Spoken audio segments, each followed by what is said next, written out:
Namo Buddhaya, perkenalkan nama saya Stephanie Geraldine kelas 94. Hari ini saya akan membahas tokoh perdamaian dunia, yaitu damai bersama Buddha.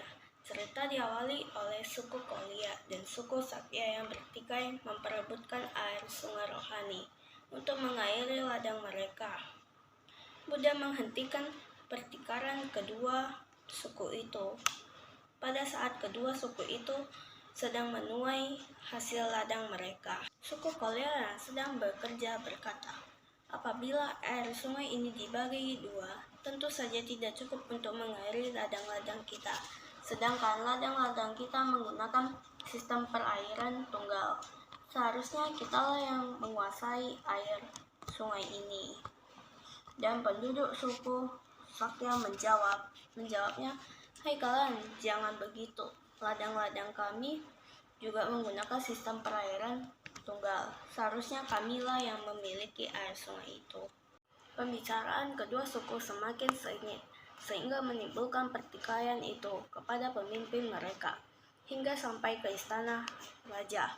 Kedua pihak kerajaan itu segera menyiapkan bala tentara perangnya untuk menyerang pihak lainnya. Melalui pikiran batin, Sang Buddha melihat peristiwa pertikaian itu. Sang Buddha duduk mengambang di udara di tengah sungai rohani, dan ketika raja dari kedua pihak melihat Sang Buddha, mereka membuang senjata dan langsung bersujud kepada Sang Buddha.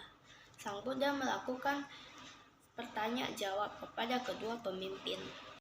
Apa yang kalian pertengkarkan, oh Raja yang mulia? Pertengkaran ini hanya karena air sungai rohani yang mulia.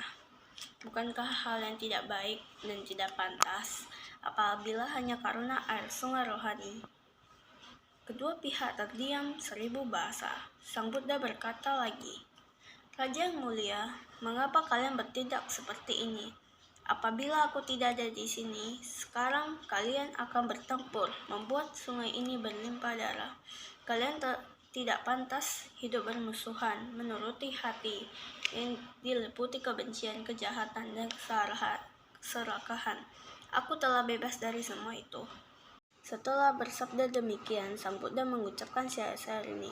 Sungguh bahagia jika kita hidup tanpa membenci di antara orang-orang yang membenci. Kita hidup tanpa membenci.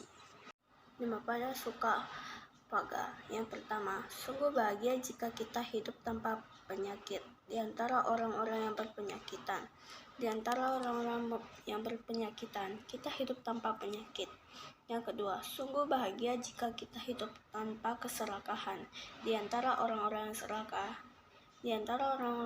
yang serakah, kita hidup tanpa serakah. Setelah menerima nasihat Sang Buddha, kedua belah pihak merasa malu dan akhirnya damai dan membagikan air sungai rohani itu secara adil untuk mengairi ladang kedua belah pihak. Mereka lalu hidup damai. Sekian dan terima kasih. Namo Buddhaya.